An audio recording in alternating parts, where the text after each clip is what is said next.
So my name is Tara, and this is a recipe for chocolate chip meringue cookies. And you start off, the ingredients that you need are a half a cup, whoa, that was my cat, a half a cup of egg whites. Usually 3 large egg whites is enough, but if you buy the container of egg whites, pour out a half a cup. A half a teaspoon of cream of tartar, which is this. A 1/4 teaspoon of salt, any kind of salt you'd like. A teaspoon of vanilla. 1 cup of sugar. 1 cup of sugar. I know, but it's the only way to make meringue. They don't have fat, but they do have calories. And I'm not using a sugar substitute. I don't even think meringue would work out that way. And then chocolate chips or white chocolate chips or whatever chips you want, anything that you like, any flavor you like will give them flavor. And I take 2 cookie sheets and I line them with parchment paper or wax paper and preheat. I just put a sheet down like that. Preheat your oven to 225. And you're going to cook them for like 2 hours. So it takes a while. The idea is to dehydrate them. So if you live in an area where there's a lot of moisture, it's going to take a lot longer to beat the whites to get the thickness of the meringue. And so I'm going to start. Put the egg whites in the bowl here. And I add the cream of tartar here and also the salt. And we need a half a teaspoon of the cream of tartar.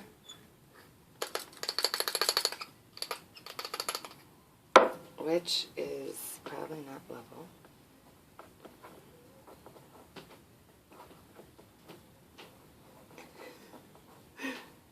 There we go.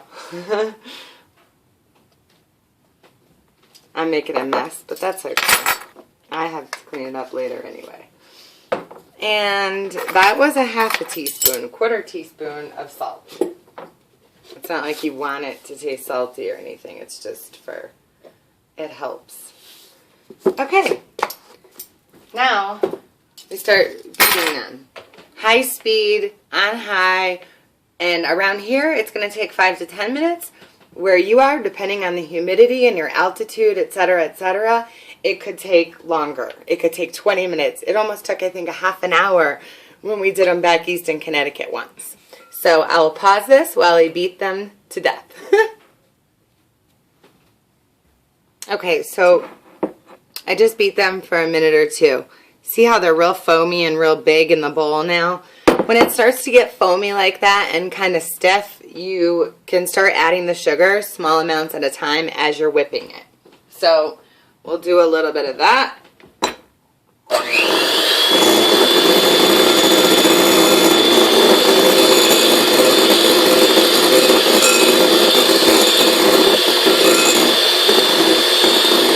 know it's a little loud.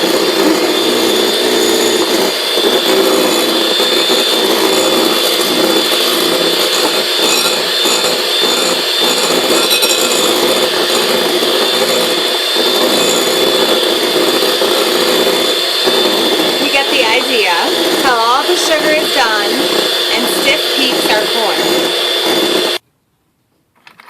When it starts to get to about this thickness, see how that's pretty stiff? That's when I would add the vanilla extract, the teaspoon of vanilla extract, and the rest of the sugar. So I'm going to whip the rest of this and add the rest of the sugar and the vanilla extract and be right back. Now, I'm starting to get there, almost done. And right now, this is what it looks like. See, we're not quite there yet. So I'm just going to take a spatula and go around the inside of the bowl and just get all the stuff that splatters out everywhere. Get that back into the bowl. And keep on whipping. Just keep going until the stuff is so thick that it starts to almost clog up your mixer, okay? Okay, so now ready to put these on a cookie sheet. And I just use gloves because it's easier. And I didn't put any chocolate chips or anything yet because what I decided to do this time is put the meringue on and then put the chocolate chips kind of like on top. And I haven't done that before, but I wanted to try something a little new. So I'm just gonna glop it on there, 1 spoon at a time. This actually isn't as thick as I've made it in the past here, although it still works. It's thick, it's just not as thick as I've made it in the past. I'm trying to make a smaller cookie and something a little bit more like bite-sized, I guess, is what I'm looking for. And I guess I could use a pastry bag and make it really fancy, but I'm not going through all that. Okay, so now everything is put onto the cookie sheets. I have 2 trays going, and I have a mixture of chocolate and white chocolate and milk chocolate chips. So I'm gonna just put a couple chips kind of on the top of each cookie and see what happens. I never did that before, and it's something different. But usually when you cook these and you add the chips to the batter and fold it in, they all end up at the bottom when you eat the cookie. The chips are always in the bottom of the cookie. They're never like in the middle. So I'm gonna try this to see if I could keep the chips kind of on top and see if it makes a difference or not. I don't know.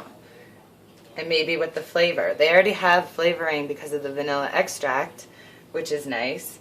But I wanted to kind of experiment a little bit. Whoops, I dropped a chip. We almost had a fatality, but I made it work. Okay, so I'm just putting 2 chocolate chips on top of each one. Maybe that's a little modest, but they're not very big, as you can see. They're, well, maybe you can't see because this is in the way, but each cookie is probably the size of a $50 or a quarter. Some of them are smaller even. And I'm going to do some white chocolate chips on the other ones. And then get these guys in the oven. And that's it. You wait for them to cook. I check them after an hour and see where they're at. And as soon as you're able to reach, your oven's very low temperature at 225, so you're not going to get burnt. If you reach in the oven and try to lift one of the cookies off the paper, it should pop right up. If it doesn't loosen and pop right up, leave it alone and keep cooking until it does that. When they pop right off like that, that means they're done and you're ready to go. You do not need a spatula to remove these cookies from the cookie sheet, ever. That would actually destroy everything. So, I'm not eating chocolate or anything.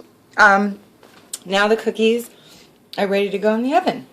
So I did a combination of the white and chocolate chips, like I said. And because you're cooking it on such a low temperature, what I do, I have a gas stove, and I'm going to put 1 sheet on top and 1 on the bottom. And I did that last time, and I didn't have any trouble with any of the cookies cooking. So, there you go. That's what it looks like once they're in the oven. And like I said, give it an hour at least before you check them. And I will finish up when, actually no, I'll probably have to send another video when they're done, because this one, it's going to be a couple hours. Alright, I hope this taught you an easy way to make chocolate chip meringue cookies. And, you know, you can vary the recipe and change up the vanilla and use mint or cinnamon or whatever you like. Play with it. It's a great cookie recipe, and they're really delicious and no fat.